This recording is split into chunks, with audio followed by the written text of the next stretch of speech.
தமிழ் மக்களுக்கு வணக்கம். நேற்று டெல்டா பகுதியில் மிகப்பெரிய அளவில் மக்களை காப்போம், தமிழகத்தை மீட்போம் என்கிற அந்த பயணத்தின் ஒரு பகுதியாக நேற்று டெல்டாவில் மிகப்பெரிய அளவில் பிரம்மாண்ட வரவேற்பு திரு எடப்பாடி பழனிசாமி அவர்களுக்கு வழங்கப்பட்டது. அதில் ஒரே ஒரு பிட்டு மட்டும் நீங்கள் பாருங்கள்.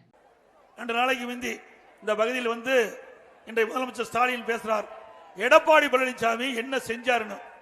திரு ஸ்டாலின் அவர்களே, உங்களுடைய பகுதி இது, திருவாரூர் உங்களுடைய பகுதி. இங்கிருந்து சவால் விடுகிறேன், நீங்களும் வாங்க, நானும் வரேன். ஒரு பொது இடத்துல மேடையில் மக்கள் முன் உங்களுடைய ஆட்சியில் செய்த சாதனை சொல்லுங்க. அனைத்து இந்திய அண்ணா திராவிட முன்னேற்ற கழகத்தில் செய்த சாதனை சொல்றோம். எது சிறந்த சாதனை என்று நீதிபதியாக இருந்து மக்கள் முடிவு செய்யட்டும். இது ரொம்ப முக்கியமான ஒரு கேள்வியாக நான் முன்வைக்கிறேன். முக்கியமான ஒரு சவாலாக நான் வந்து இதை பார்க்குறேன். ஏன் அப்படின்னா, இதைத்தான் நான் ஆரம்பத்திலேருந்து சொல்லிக்கிட்டு இருக்கேன். இவர் கேட்டிருக்க வேண்டியது, ஆரம்பத்திலேயே இதை பேசியிருக்க வேண்டியது அப்படின்னு சொல்லியிருக்கேன். அது தாமதிக்கப்படவில்லை என்றாலும் சரியான நேரத்தில் தான் சொல்லியிருக்கிறாருன்னு எடுத்துக்க வேண்டும். ஏன்னா, நீங்கள் 4.5 ஆண்டுகள் உங்களுடைய ஆட்சி நடந்து விட்டது. அதாவது ஸ்டாலினுடைய ஆட்சி 4.5 ஆண்டுகள் முடிந்து விட்டது. 4.5 ஆண்டுகள் எடப்பாடி பழனிசாமி அவர்கள் அதற்கு முன்னால் முதலமைச்சராக இருந்திருக்கிறார். உண்மையிலேயே சொல்ல வேண்டும் என்றால் அவர் விபத்தால் முதலமைச்சரானார் என்றே வைத்துக் கொள்வோம். அதாவது செல்வி ஜெயலலிதா அவர்களுடைய மறைவிற்கு அப்புறம் ஏற்பட்ட சம்பவங்கள்லாம் என்னென்னன்றது தெரியும். அதன் அடிப்படையில் எடப்பாடி பழனிசாமி அவர்கள் முதலமைச்சராக தேர்வானார். ஆனால் ஸ்டாலினை எடுத்துக்கிட்டீங்கன்னாக்க மக்கள் மனமுவந்து வந்து வாக்கு செலுத்தி அவர் வந்து முதலமைச்சராக தேர்வாகி இருக்கிறார். இது ரெண்டுத்துக்கும் வித்தியாசம் இருக்கிறது. உள்ளபடியே அதை நாங்கள் இருக்கிறோம். ஆனால் முதலமைச்சராக வந்த பிறகு திரு எடப்பாடி பழனிசாமி அவர்களுடைய செயல்பாடாக இருக்கட்டும், ஸ்டாலினுடைய செயல்பாடாக இருக்கட்டும், நியாயமான ஒப்பீடு என்றால் இது ரெண்டும் தான் நடந்திருக்க வேண்டும். அதை செய்கிறார்களா என்றால் இல்லை. மாறாக இவர்கள் என்ன செய்கிறார்கள் என்றால், திரு எடப்பாடி பழனிசாமி அவர்கள் மீது தனிப்பட்ட தாக்குதல்களை தொடுத்து வருகிறார்கள். ஆரம்பத்திலிருந்தே தவழ்ந்து வந்தார், ஊர்ந்து வந்தார். இதற்கும் ஒரு சரியான ஒரு பதிலை அவர் கொடுத்திருக்கிறார். அதை நம்ம நேற்று கூட நம்ம அந்த காணொலியில் பார்த்தோம். என்ன சொல்லியிருக்காருன்னா, நான் எப்படியோ வந்துட்டேன், நான் வந்ததுக்கப்புறம் நான் என்னுடைய செயல்பாட்டில் குறை இருந்தால் அதையும் சொல்லு, அந்த குறைகளுக்கு நான் பதில் சொல்வதற்கு உன்னுடைய விமர்சனங்கள், அந்த குறைகள் மீதான உன்னுடைய விமர்சனங்களுக்கு பதில் சொல்வதற்கு நான் கடமைப்பட்டிருக்கிறேன். ஆனால் அதையெல்லாம் விடுத்து என் மீது தனிப்பட்ட தாக்குதல்கள் விடுப்பதற்கான காரணம் எங்கிருந்து வந்தது? இதைத்தான் மக்கள் உன்னிடமிருந்து எதிர்பார்க்கிறார்களா? இதற்காகத்தான் உனக்கு வாக்களித்து உன்னை அமர்த்தினார்களா? என் மீது தனிப்பட்ட தாக்குதல்களை தொடுப்பதற்கும், என்னை தனிப்பட்ட விதத்தில் விமர்சிப்பதற்கும் அதுக்காகத்தான் உன்னை கொண்டு முதலமைச்சராக உட்கார வச்சாங்களா? இல்லையே. நீ அந்த மாதிரி தனிப்பட்ட தாக்குதல்களை தொடுப்பதனால எனக்கு எந்த பிரச்சனையும் கிடையாது, அதை நான் கடந்து போயிடுவேன். ஆனால் மக்கள் உனக்காக வாக்களித்தார்களே, அதற்கு என்ன அப்படின்றத நீ பதில் சொல்லணுமா கூடாதா? அப்போ அந்த வந்து பதில் சொல்லு. சட்டமன்றத்தில் வந்து நாங்கள் பேசும் பொழுது நீங்கள் வந்து ஒளிபெருக்கியை நிறுத்திடுறீங்க, கட் பண்ணிடுறீங்க, இல்லை நேரலையை துண்டிச்சிடுறீங்க. ஆனால் ஒரு பொது மேடையில் அப்படின்னு வரும்பொழுது துண்டிக்க முடியாதுல்ல. அது சொல்கிறார், நான் திருவாரூரில் உன்னுடைய ஊரில் உன்னுடைய இடத்துல இருந்தே இந்த சவாலை விடுகிறேன், வா இங்கேயே மேடையை போடுவோம். உன் மக்கள் தான் சுற்றி இருக்க போகிறார்கள், அவர்கள் என் மக்களும் கூட. அவர்களே நீதிபதிகளாக இருக்கட்டும், அவங்களே முடிவெடுக்கட்டும். என்னுடைய நிர்வாகம் சரியா, உன்னுடைய நிர்வாகம் சரியா? என்னுடைய நிர்வாகத்தில் நான் எடுத்த முடிவுகள், நான் செயல்படுத்திய திட்டங்கள், உன்னுடைய நிர்வாகத்தில் நீ எடுத்திருக்கின்ற முடிவுகள், நீ செயல்படுத்தியிருக்கின்ற திட்டங்கள், அவை ஸ்டிக்கராகவே இருக்கட்டும். அதை உன் திட்டங்கள் என்று நீ சொல்லப் போகிறாய் என்று கூட வைத்துக் கொள்ளலாம். அதில் என்ன செயல்பாடு, அது எப்படி செயல்பட்டிருக்கிறது என்பதனை ஒப்பீட்டளவில் கொண்டு வந்து நிறுத்துவதற்கு நாங்கள் தயார். நீ தயாரா? விவாதிப்பதற்கு தயாரா? அப்படின்னா அதுக்கு பதில் என்ன சொல்லலாம்னு யோசிச்சுக்கிட்டு இருக்காங்க. ஒரு 5 ஏஜென்சி இருக்காங்க இல்லையா, ஒரு 5-6 ஏஜென்சி இருக்காங்க இல்லையா, இவங்க யோசிச்சுட்டு இருக்காங்க தீவிரமாக என்ன பதில் சொல்லலாம் அப்படின்ட்டு. என்ன பதில் சொல்ல போகிறாங்க தெரியுமா? வந்துட்டு நானெல்லாம் உனக்கு பதில் சொல்ல வேண்டிய அவசியம் கிடையாது அப்படின்ட்டு. வேற யார் சொல்லணும்? நீ தானே முதலமைச்சர், நான் எதிர்கட்சி தலைவர், நீ முதலமைச்சர், உன்னை பார்த்து கேள்வி கேட்கிறேன், வந்து சொல்லு. நான் தான் விவாதத்துக்கு தயார்னு சொல்லிட்டேனே. நேரலையில் போடுறோம், எந்த கட்டு இதுவும் இருக்கக்கூடாது, எந்த எடிட்டிங்கும் இருக்கக்கூடாது, வா பேசுவோம்.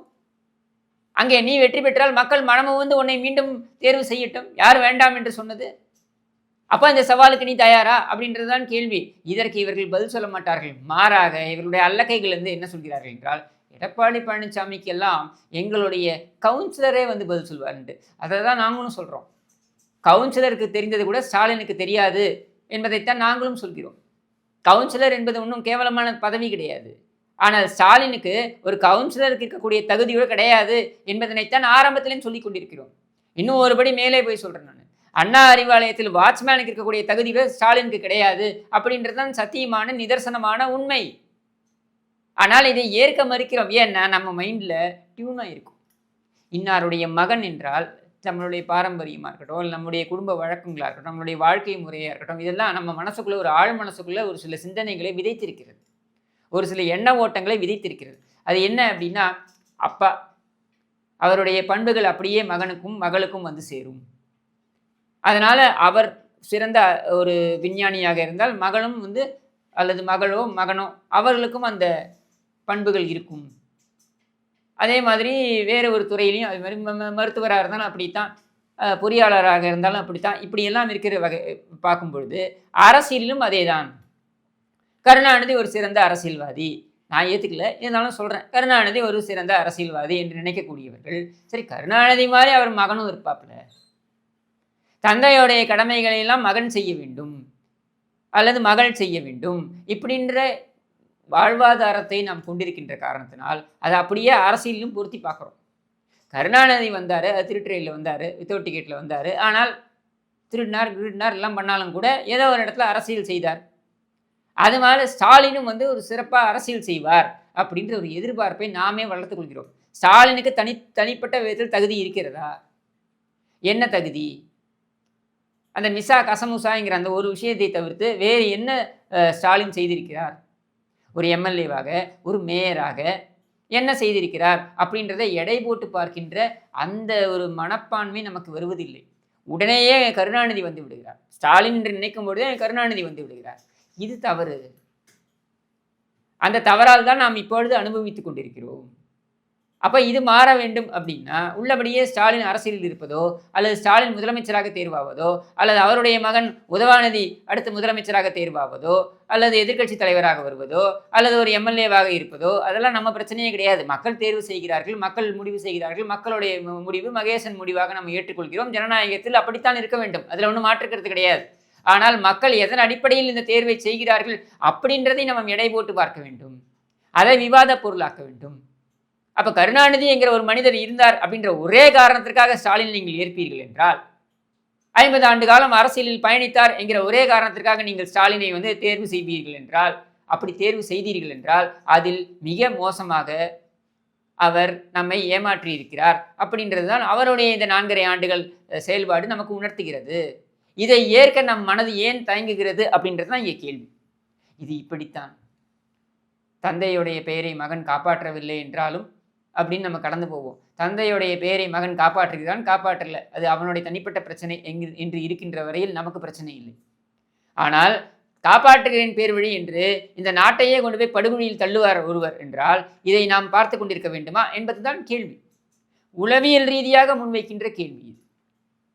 இதற்கு நியாயமாக யோசித்து மனசாட்சியை தட்டி நீங்கள் யோசித்து சிந்திக்கணும். இதற்கான பதிலை ஒவ்வொருத்தருக்கும் அவரவர் சிந்தித்து முடிவெடுக்கட்டும். நான் வந்து எனக்கு ஸ்டாலின் பிடிக்காது, எனக்கு கருணாநிதியே பிடிக்காது, அதுக்கப்புறம் தான் ஸ்டாலின், உதவாநிதி, இன்பநிதி, துன்பநிதி, இதெல்லாம் இந்த எந்த நிதியும் பிடிக்காது. ஒட்டுமொத்தத்தில் நான் திருப்பி சொல்கிறேன், ஒவ்வொரு முறையும் திரும்ப திரும்ப சொல்கிறேன், இந்த குடும்பம், இந்த கேடுகட்ட கருணாநிதி குடும்பம் நாசமாக போனால் அதை முதலில் மகிழ்ச்சியாக கொண்டாடுவது நானாகத்தான் இருக்க முடியும், அது வேற விஷயம். ஆனால் என்னுடைய கேள்வி, இப்படியான ஒருத்தருக்கு நீங்கள் தேர்வு செய்திருக்கிறீர்களே, அடிப்படை தகுதிகள் ஏதாவது இருக்கா அப்படின்னு யோசித்து தேர்வு செய்தீர்களா? இல்லை.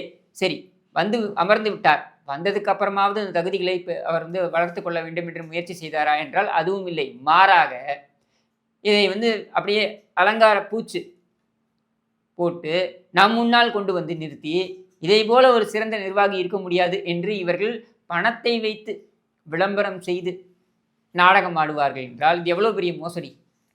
முதல்ல நம்பிக்கை துரோகம்.